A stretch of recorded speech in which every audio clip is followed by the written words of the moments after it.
मना उदास कह के बैठल रहलू, जब देखिला तब एकदम उदासे रहेलू।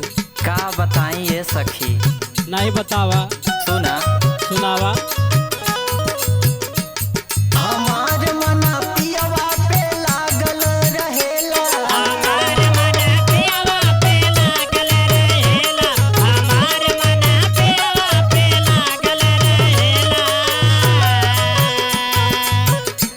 हमार मना पियवा पे लागल रहेला, हमार मना पियवा पे लागल रहेला, हमार मना पियवा पे लागल रहेला।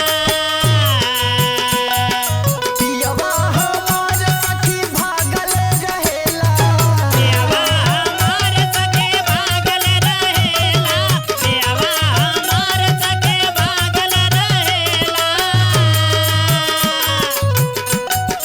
पियवा हमार सखी भागल रहेला, हमार मना पियवा पे लागल रहेला। हमार मन ऐसन पे लागल रहेला, हमार मन पियवा पे लागल रहेला।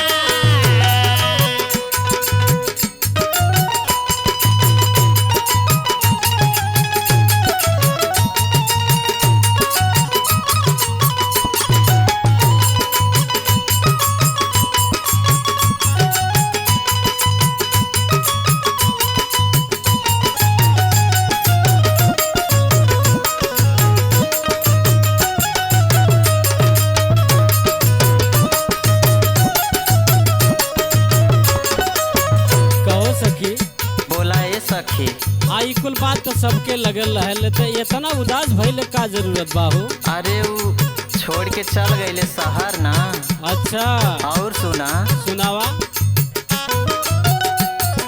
पियवा हमार सखी गईले कमाए, गईले कमाए हो गईले गईले कमाए हो गईले कमाए,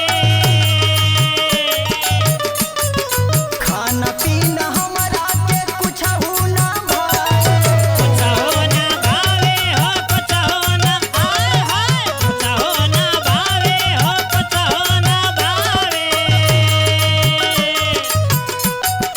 पियवा हमार सखी गईले कमाए, खाना पीना हमरा के कुछहु ना भाए। ओहो। और सुना, सुनावा। नैना ही रात भर जागल रहेला, नैना ही रात भर जागल रहेला, हमार मना पियवा पे लागल रहेला, हमार मन पियवा पे लागल रहेला, हमार मन पियवा पे लागल रहे लागल रहेला, हे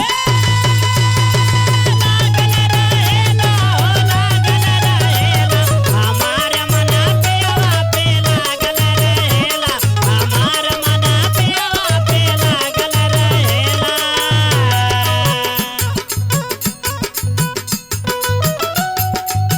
ए सखी, बोला ए सखी। आ कमाए धमाए वाली बात तो सही बा, हाँ। लेकिन इतना चिंता ना करे के चाहिए हो। अरे हम तो ये सोचिला कि कब घरे आई हैं। अच्छा सुना, सुनावा। आदि उत्पात सखी घरे आई है अपना, घरे है अपना हो घरे है अपना, घरे है अपना हो घरे है अपना, दिन रात देखतानी वो नहीं के सपना, नहीं के सपना हो नहीं नहीं के सपना हो नहीं के सपना,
ये सखी चिंता न कर, आ जइहे हो।